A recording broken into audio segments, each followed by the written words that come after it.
Hey everybody, welcome to my RV7 / Pete and Pole Air Camper YouTube channel. I've been trying to make this intro video now for probably a half hour, and I'm going to try to keep this short and sweet and to the point.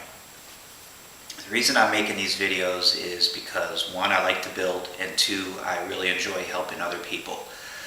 So these videos will show you how I am building my airplane.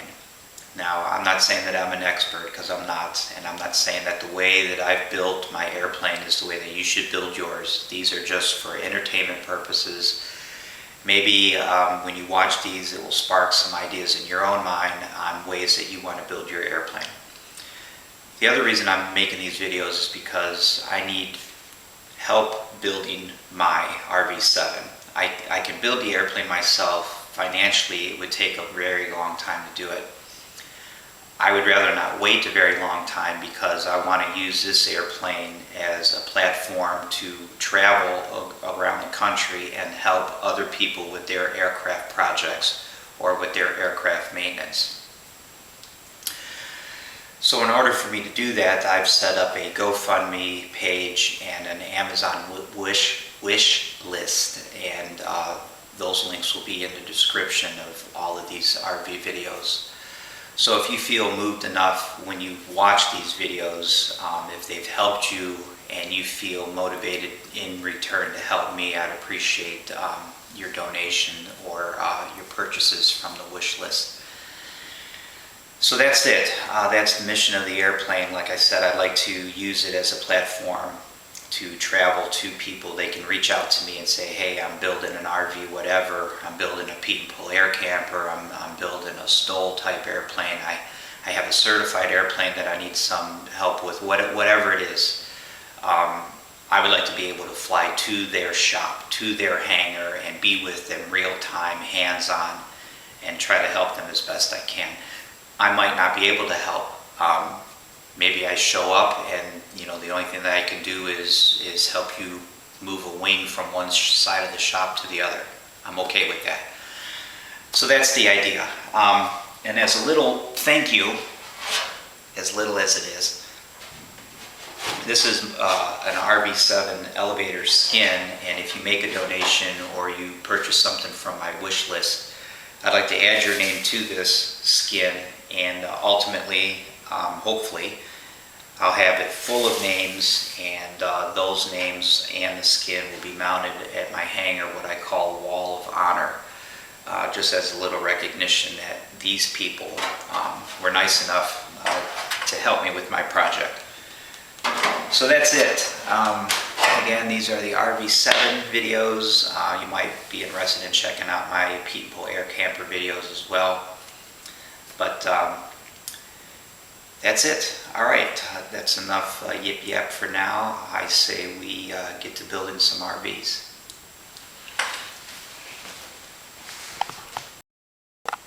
So the W408 end rib for the leading edge, this is the rib that goes between the leading edge and the fuel tank. This rib is not the W408. This is actually a fuel tank rib, but I wanted to use this just as a demonstrator. This rib, nothing's been done to this rib. This is as it comes from Vans, so it has not been fluted, and it's got a pretty good curve to it. Anyway, what I wanted to point out was the fact that this has already been drilled from Vans. The flange part, the spar attachment flange part of the rib has already been pre-punched. You'll note that it has a line on it. What I had done was, let me grab my stuff here. I had just taken a simple square and I adjusted the square depth so that when I lay it on the edge of the flange, I can mark a line on the center of the hole. So I was basically using the holes from a rib. I just chose this rib. You could use a leading edge rib. Use your square to locate the center of this existing hole. Once you do that, then you take your square. Now it's set for the proper depth. You take that. My rib is already attached, so this is the actual 408 rib. You take that and you lay it on the flange. Of course, the flange is visible on this side. And you strike a line on this flange, on the back side. And that will give you a center line to drill these holes into. Okay? So, once you have that center line drawn, it's going to match your other ribs. Put the rib in place. You have to push it into place here. When you come from underneath, and there's basically going to be no lighting in here whatsoever,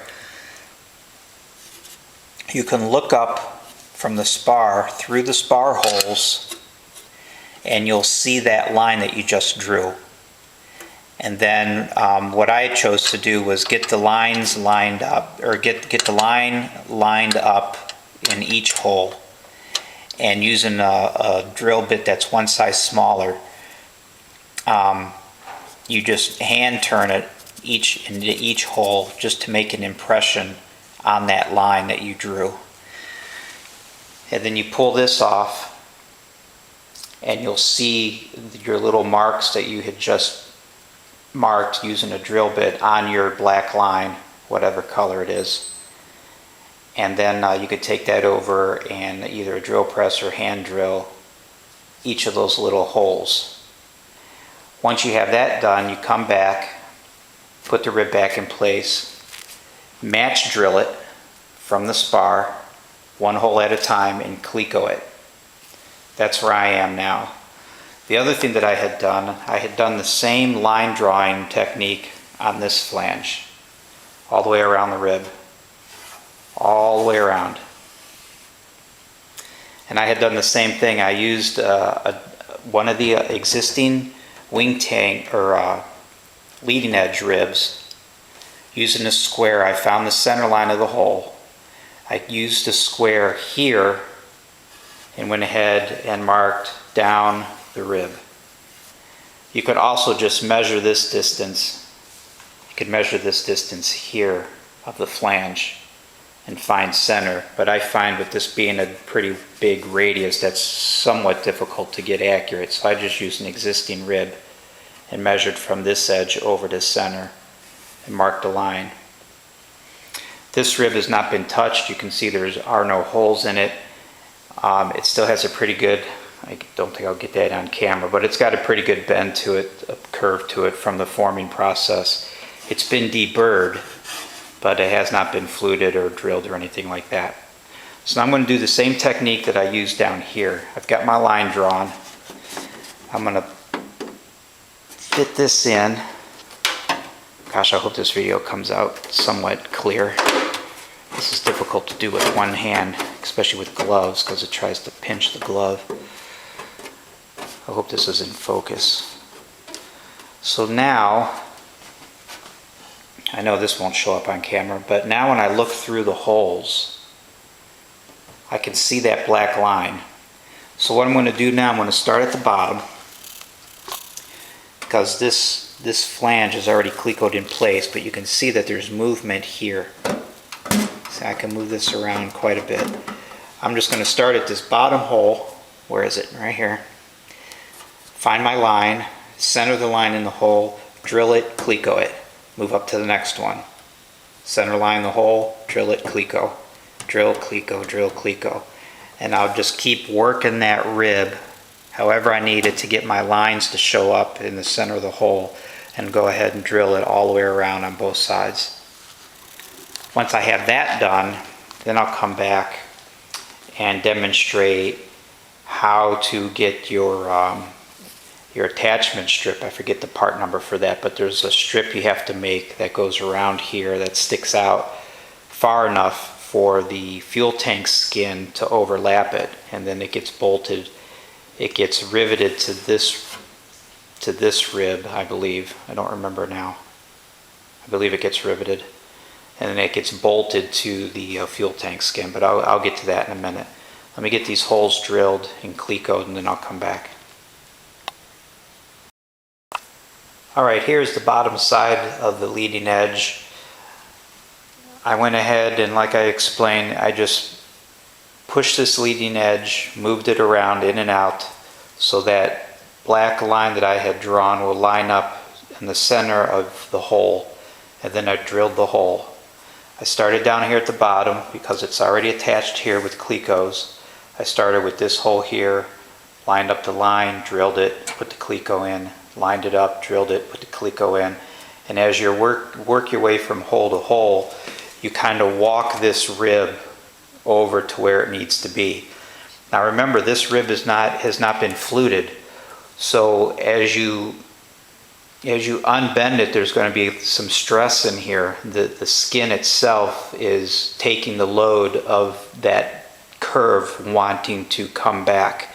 You're forcing it straight, and the clecos and the skin are holding it there. When you get the holes drilled all the way around, then you take all the clecos out, remove the rib, and then flute it so that it will naturally want to stay straight, just like you do with all the other ribs. But at that point, you already have all the holes match drilled, so it's easy. You just do it this way to get it perfect, using your straight line. And then after you get it finished, you take it out and you flute it so that it wants to stay straight naturally. Doing it this way, I don't know if this will come out. You notice how really, really nice and even this edge is.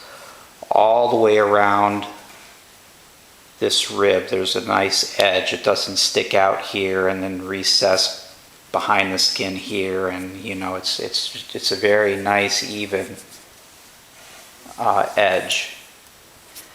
So this side's done. I have to go ahead and do this side now, and maybe I'll do some videotaping of the process.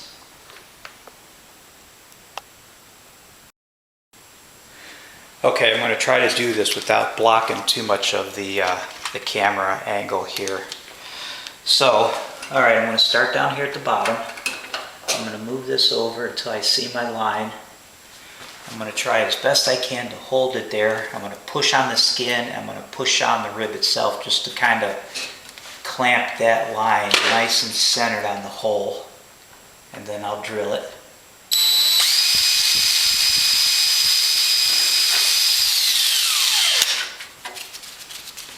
And I'll run a cleco in there.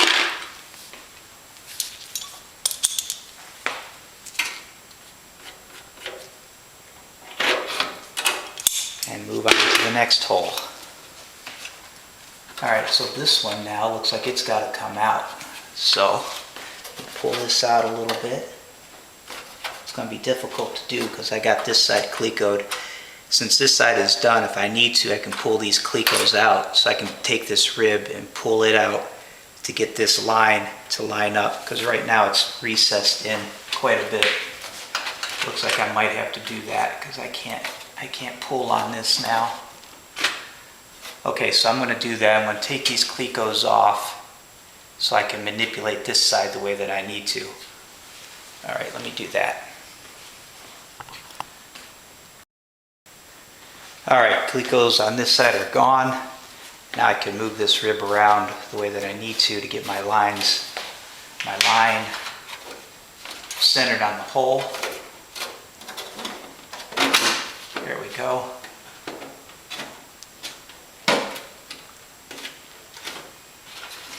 Alright, next.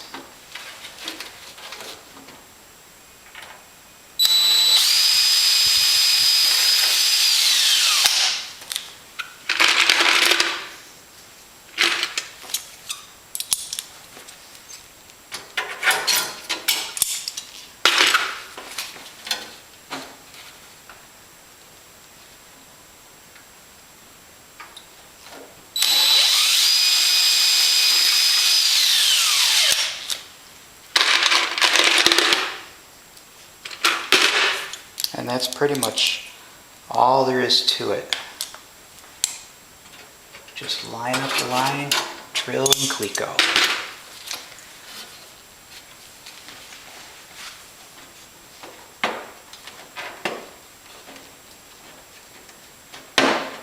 Let me get my glove out from in between these things.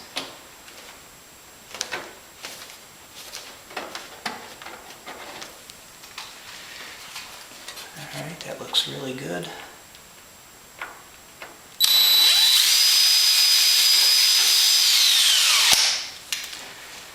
All right, so I'm going to continue to do this, and then once I get this side clecoed, I'll take the clecos off, pull the rib out, flute it so I can get it straight on its own, and then I'll come back and fit it and see how it looks. Here's the rib that I just took off of the end of the leading edge. What you can see is the line that I had talked about earlier, the line that I drew down roughly the center of the flange here. And you can also see how by fitting this rib to the skin that of course you sight through the hole of the skin and you center this line onto the hole like I had talked about earlier. So you can see how those holes came out. They came out really close to the center line of the line that I had drawn. You could also see, let's see if I can get a better angle here. You can also see how this rib still has a curve to it. Remember I said, obviously you can see here, that I did not flute it. I just put it in the, I fit it into the end of the leading edge. I lined up this line and drilled the holes so the skin basically pulled this rib straight when I clecoed it so I can drill it. So now I'm going to go ahead, now that I have the holes in it, I can see exactly where I can flute. So now I'll flute it and pull this rib straight, so when I put it back onto the leading edge there'll be no stress on it. It will be straight because of the fluting. So I'm going to go ahead and deburr this and flute it and make sure that these flanges are 90 degrees to the web. And when I put it back into the leading edge, it should go in perfectly straight and the holes should be perfectly aligned. After I do that, I'm going to go ahead and start working on the strip that will attach to this and attach to the fuel tank. Hey everybody, it's me again. I just wanted to say thanks for checking out my video. And like I said in the intro, if you find these videos helpful and useful and you're moved enough to want to in return help me with my project, my GoFundMe link and my Amazon wish list link is in the description of each of these videos. And again, if you do make a donation or a purchase, I'll add your name to this elevator skin and it will be displayed on my wall of honor at my hangar. So that's it. Thanks for coming by. I really do appreciate the donations, and hopefully when this aircraft is finished we can meet in person and I will be able to help you or anybody else who needs help with their project, and we'll see what happens. All right, thanks again, and we'll see you in the next video.